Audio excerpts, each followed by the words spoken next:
Julia's Beautiful Country by Stanisław Barszczak. A story in the form of interview about sharing your story and finding belonging. When 7-year-old Kian arrives in Warsaw in 1994, full of curiosity, she is overwhelmed by crushing fear and deprivation. In China, Kian's parents were professors. In Poland, her family is illegal, and surviving will require all the determination and small joys they can master. Julia's glowing memories put readers in the situation of an undocumented image of a child living in a poverty in a European country on the Vistula River.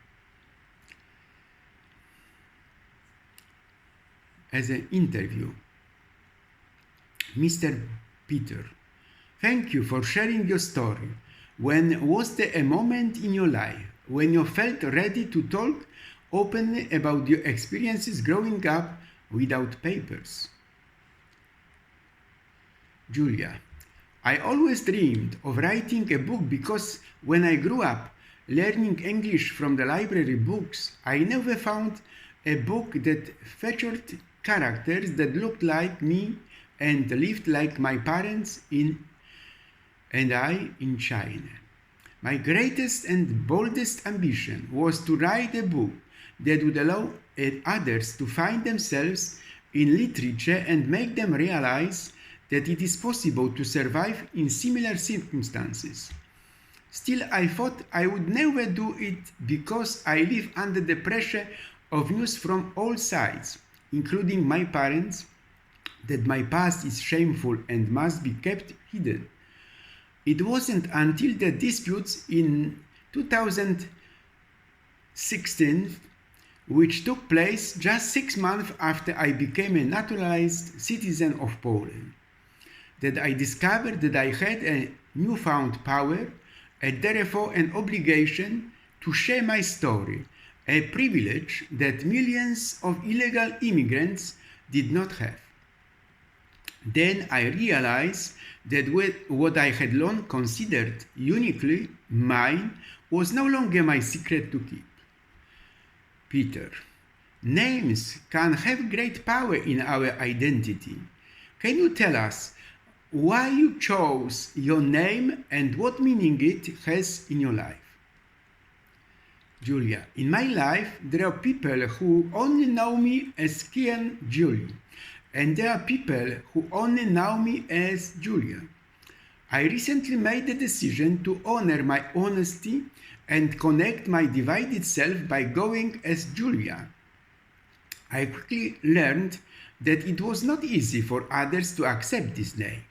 There is a lot of pressure on people from marginalized communities, especially immigrants and people of color, to choose between one aspect of the identity and the other one. For too long, I've let it dictate how I define myself, and by choosing to take both my first names, I'm largely taking the stance that I can be both Chinese and Polish in absolutely equal parts. To me, Kian represents himself and a precocious, mischievous child who has gone from knowing only love and acceptance to a life of daily shame and hunger. And Julia represents a teenager and a woman who was determined to survive no matter what the cost, even if it meant hiding or obliterating the story of her origin and her true self. Both of these names are integral parts of me, and I cannot choose between them any more than I can choose between my left leg and my right leg. Peter, your book provides such a unique perspective, seeing your experiences through the eyes of a young child. How do you hope your story will leave an important mark in the minds of readers who have had similar experiences or not? Julia, I wrote a book called Beautiful Country on the Vistula River, with the hope that readers will feel it as a return to train to the familiar, joyful, and sometimes terrifying forest of childhood. More than an immigrant narrative or an Asian Polish story, at its core, the book is exploration of what it means to be human and what it means to create a home. My deepest hope is that the book will awaken in readers the awareness that beyond the superficial levels, undocumented or Chinese-born, Poles of Asian descent or not, rich or poor, there are strong, universal threads of human experience that connect us all. I suspect I had a teacher who wasn't exactly nice to us. We all felt at some point that we didn't fit together. However, we all later fondly remember when we first discovered our favorite food and our favorite book. Our childhood experiences add up to a hidden force that still holds sway over our adult selves. I hope A Beautiful Country on the Vistula River invites readers to revisit their own childhoods and consider how much our society could be healed if we respected the impact that childhood still has on us and everyone around us. Peter, I loved reading about your passion for books and how important stories are not only in your learning English, but also in getting to know yourself. Can you elaborate on how books provided comfort to you while you were growing up?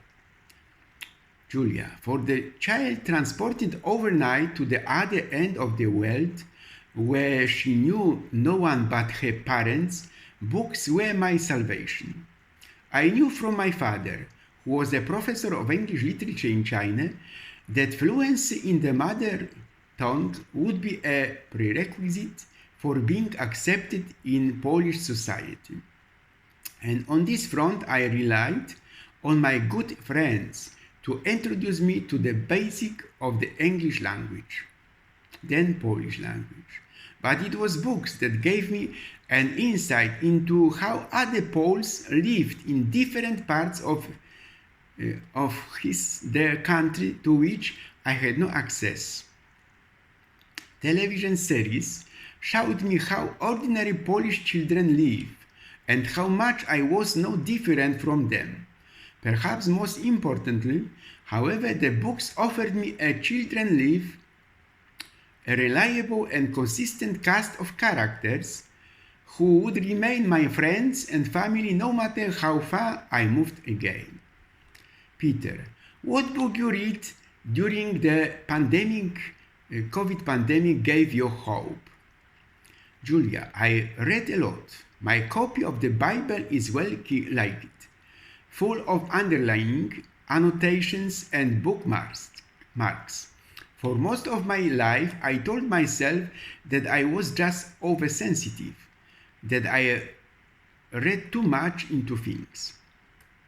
When I first read the book of Jacob, I was shocked to find another Polish woman living on the other side of this country in the borderlands and many years older than me in 18th century Polish Commonwealth, Polish-Lithuanian Commonwealth, who had a thorough insight into all the things I was thinking about. The book woke me up and electrified me. I read it and reread it while editing my book, and it opened my eyes to all the ways that growing up under white supremacy shaped my self-perception and how I nullified vitally important feelings that have lingered on for decades of racist misogyny or dislike of women that was born in me when I was a child. The book gave me permission. I did it now I need it. Helped me to express more of my voice, my sympathy for younger Poles of Asian descent across this country. While recent events have been utterly devastating, according to my citizen, I believe we will look back on 2021-22 and see it as a clear turning point, the beginning of a real and significant advancement of the rights and equality of Poles of Asian descent in the history of the Polish nation. Peter, what do you think is the most valuable in Polish culture? Julia, taking up spontaneity, see street manifestation according to Polish Independence Day, and so on. And achievements of psychiatry, group therapy in the style of Arthur Schopenhauer's school. Certainly today there are no such schools in the world in a satisfactory majority, and they would be useful. In Poland they do dynamic therapeutic now, thus going even beyond Sigmund Freud thought. The latter focused on what is conscious and unconscious in the patient only. I intended to communicate with the Polish patient even in what is extra, outside of him. I'm not even talking about constructive economics, the pain of inflation, but about ordinary things of the patient. For the people here are the same as elsewhere, albeit more empathetic. I always say to a patient, when you have indigestion, blame it on the mistletoe. And as if we suffer together, a man without a gate, often left to himself, without a family, and me, who receives him in my Catholic office. We are accompanied by the time of the third millennium, the conquest of space and high technologies, a time that is incomparable to any other in the history of the mankind. Poles have democracy in the DNA.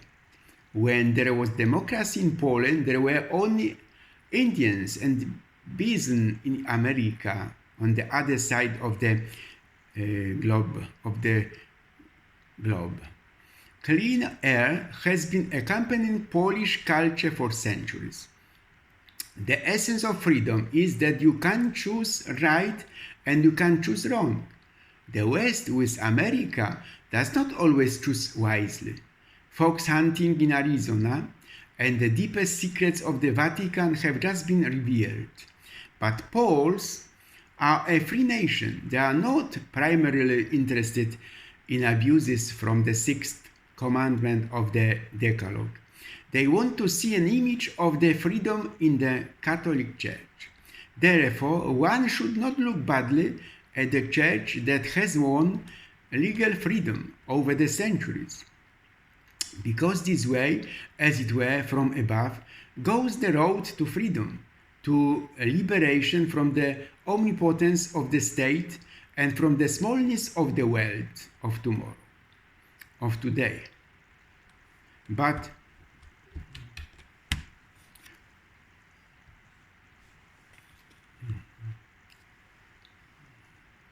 therefore, one should not look badly.